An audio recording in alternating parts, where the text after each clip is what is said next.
அனைவருக்கும் வணக்கம். சிவாஜி இந்த பெயரை கேட்டாலே இந்திய வரலாற்றுல என்ன நினைப்பாங்கன்னா, மராட்டிய மன்னன், மாவீரன், மலையேறி அவுரங்கசீப்பை ஆட்டி படைத்த சூரக்குடி சத்ரபதி சிவாஜி தான் எல்லாருக்கும் ஞாபகத்துக்கு வரும். மிக ஆளுமையான மன்னன், சுயராஜ்யத்தை உயிர் மூச்சாக ஆட்சி செய்தவர். இது இந்திய வரலாற்றில் சிவாஜிக்கான இடம். ஆனா தமிழ் திரைப்பட வரலாற்றில் சிவாஜி அப்படின்னு சொன்னாலே சின்ன குழந்தையில இருந்து பெரியவங்க வரலாம் நினைவுக்கு வர பேரு நடிகர் திலகம், சிவாஜி கணேசன். ஆனா சிவாஜி கணேசனுக்கு முன்னையும் பின்னையும் இந்த பேருக்கு 2 பேர் சம்பந்தப்பட்டிருக்காங்க. ஆச்சரியமா இருக்குங்க. நிகழ்ச்சி சொல்றீங்க. பேரறிஞர் அண்ணா எழுதின நாடகம் சிவாஜி கண்ட இந்து சாம்ராஜ்யம். வீரமும் துணிவும் விவேகமும் வலிமையும் மிக்க இந்த சிவாஜி மன்னனோட உனக்கு அப்படியே பிரதிபலிக்கிறது யாருன்னு பார்த்தா, புரட்சி மன்னனா சிவாஜி இருந்ததால புரட்சி நடிகர் எம்ஜிஆருக்கு தான் முதல்ல அந்த வாய்ப்பு வழங்கப்பட்டது. அண்ணாவோட நாடகத்துல எம்ஜி ராமச்சந்திரன் தான் சிவாஜியா 2-3 காட்சிகள்ல நடிச்சார். சில வசனங்கள்லாம் கொஞ்சம் மாத்தணும் அப்படின்னு அவருக்கு தோணுச்சு.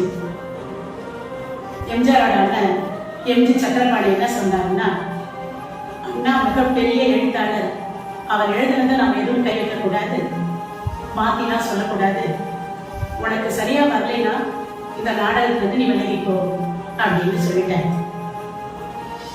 அண்ணா பேச்சு தட்டாதவராச்சு எம்ஜிஆர். சரி அப்படின்ட்டு அந்த நாடகத்துல தொடர்ந்து நடிக்க முடியாம விலகிட்டார். அடுத்தது அண்ணா யாரை தேர்ந்தெடுத்திருப்பாருன்னு பாக்குறாரு.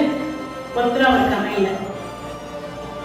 அப்பதான் கணேசன் ஒரு புது நடிகர், நல்லா நடிக்கிறாரு, நல்ல குரல் வளம், நல்ல கம்பீரமா வசன உச்சரிப்பு அப்படின்னு சொல்லிட்டு கணேசனுக்கு சிவாஜி கண்ட இந்து சாம்ராஜ்யத்துல சிவாஜியா நடிக்க வாய்ப்பு கொடுத்தாங்க. அப்படியே தூள் கிளப்பிட்டார் சிவாஜி கணேசன். அதாவது கணேசன் தான் சிவாஜியா மாறி சிவாஜி கணேசன் ஆயிட்டார். இதை பார்த்த பெரியார் என்ன சொல்லிட்டு, இதுல நாங்க கணேசனையே பார்க்கல, சிவாஜியத்தான் பார்த்தேன்ட்டார்.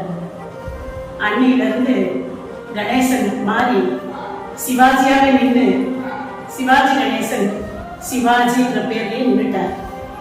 இது 2வது. 3வது என்னன்னா, சினிமா வாய்ப்பு தேடி பாலச்சந்தர் கிட்ட சிவாஜி ராவ் ஒரு நடிகர் வந்தார்.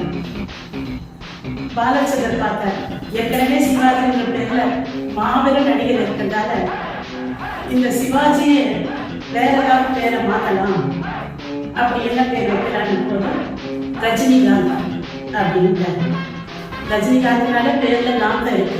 சிவாஜின்ற காந்தத்துக்கு அதே பேர் கொண்ட கவர்ச்சியான ஒரு காந்த ஒளி வீசுற மாதிரி ரஜினிகாந்த் பேர் வச்சுட்டார். ஒரிஜினல் சிவாஜி ரஜினிகாந்தா மாறிட்டார்.